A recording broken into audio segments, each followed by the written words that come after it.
नमस्कार, बहुत स्वागत है आप सभी का टोटल टीवी में और मैं हूं आपके साथ जया पाल। चलिए शुरुआत करेंगे, रुक करेंगे इस वक्त की तमाम बड़ी और अहम खबरों की ओर।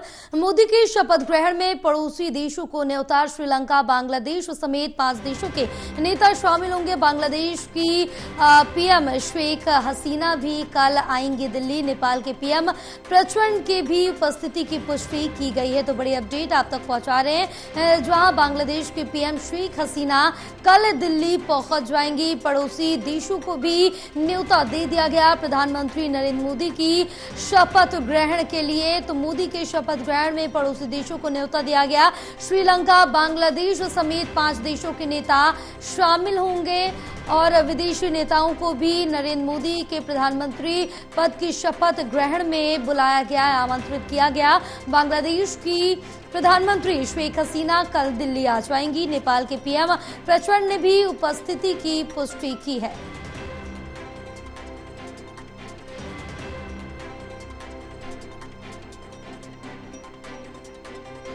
तो बड़ी अपडेट आप तक पहुंचा रहे हैं, जहां मोदी के शपथ ग्रहण में पड़ोसी देशों को न्योता दिया गया है। और इसके साथ ही आपको बताते चले कि 7 जून को एनडीए की अगली बैठक होगी, जिसके बाद 8 जून को यहां पर प्रधानमंत्री पद की शपथ ले सकते हैं नरेंद्र मोदी। तो मोदी के शपथ ग्रहण में पड़ोसी देशों को भी न्योता मिल गया है। श्रीलंका, बांग्लादेश समेत 5 देशों के नेता होंगे शामिल। बांग्लादेश की पीएम शेख हसीना कल दिल्ली पहुंच जाएंगी।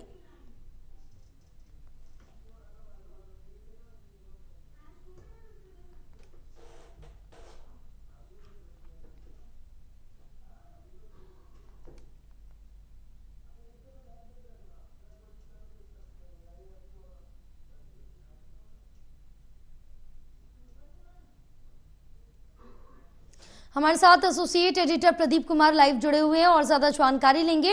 प्रदीप, अब जिस तरह से देखें कि मोदी के शपथ ग्रहण में पड़ोसी देशों को भी न्योता भेज दिया गया है और ये कहा जा रहा है कि 8 जून को शपथ ग्रहण समारोह हो सकता है, प्रधानमंत्री पद की शपथ लेंगे नरेंद्र मोदी।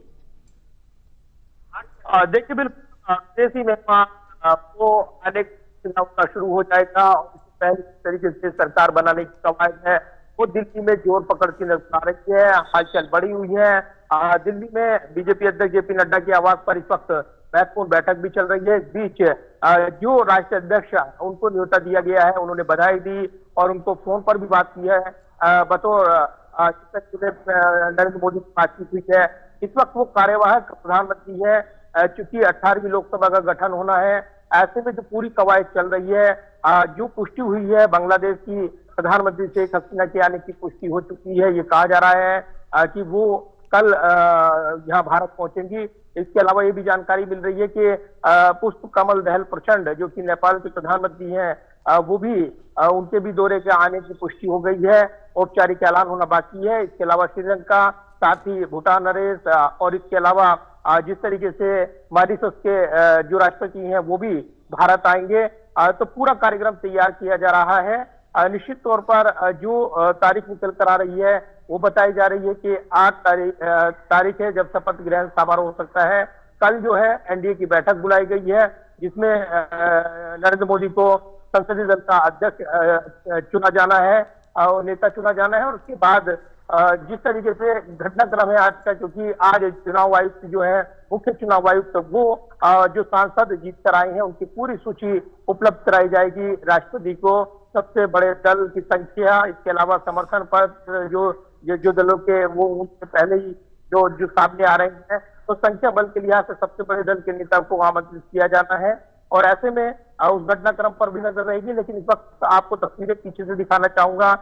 इस वक्त हम हैं बीजेपी अध्यक्ष जेपी नड्डा के दिल्ली आवास पर, जहाँ महत्वपूर्ण बैठक चल रही है। गतिविधि बढ़ी हुई है, हलचल बढ़ी हुई है, क्योंकि कहीं ना कहीं जो सरकार बनाने की कवायद है वो जोर पकड़ रही है।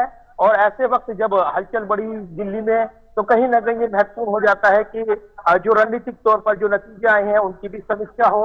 और इसके अलावा जो घटक दलों की भूमिका रहेगी, पीडीपी और इसके अलावा जो नेता बनकर उभरे हैं उनकी महत्वपूर्ण भूमिका रहेगी। लिहाजा उनको साधने के लिए नेताओं की विशेष नियुक्ति की जानी है। गठबंधन के साथ बेहतर तालमेल हो, जेपी नड्डा, गृह मंत्री अमित शाह, रक्षा मंत्री राजनाथ सिंह की भूमिका उनके साथ बिल्कुल प्रदीप काफी ज्यादा महत्वपूर्ण रहने वाली है। आप हमारे साथ बने रहिए, आगे भी आपसे जानकारी लेते रहेंगे।